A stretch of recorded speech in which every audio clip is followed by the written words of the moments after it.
Всем привет, друзья! Добрый вечер! Сегодня жарю говяжью печень по рецепту моей подружки. Привет, привет! Я обычно отбиваю, солю, перчу, обваливаю в муке и жарю. Сегодня сделала почти то же самое, только в муке не обваливала. Отбила печень, посолила, поперчила. Сейчас пожарю, потом добавлю лук, все вам покажу. Все эти кусочки перевернула, за это время подготовила следующую порцию.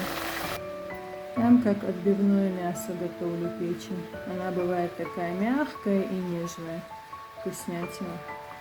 Вот следующие кусочки закинула в сковородку, а те положила в отдельную чашку. Сейчас вот так все соберем и дальше покажу и расскажу. Ничего сложного, все очень вкусно получается. Да, кстати, девчата, забыла сказать, как я делаю масло. И растительное масло у меня тут подсолнечное обычное, и топленое масло. Топленое, правда, домашнее, магазинное я не люблю. Пополам примерно все смешиваю, и тогда все получается очень вкусно. И картошка жареная, и мясо, и говяжья печень тоже, конечно.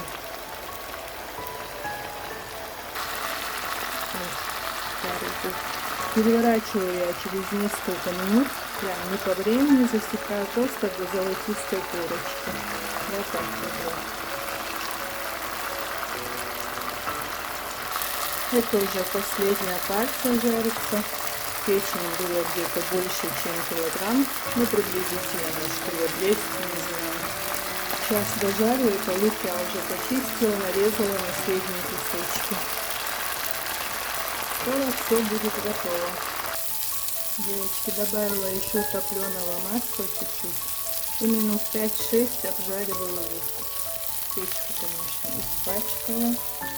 Вот наша печень. Сейчас накрою крышкой.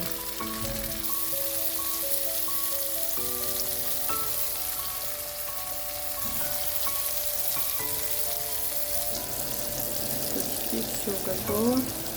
Не знаю, как получится у меня, но у подружки получается очень вкусно. Посмотрим. Все, сейчас сюда я выкладываю печень. Все, сейчас накрою крышкой и пускай томится на медленном огне минут 5. И все будет готово.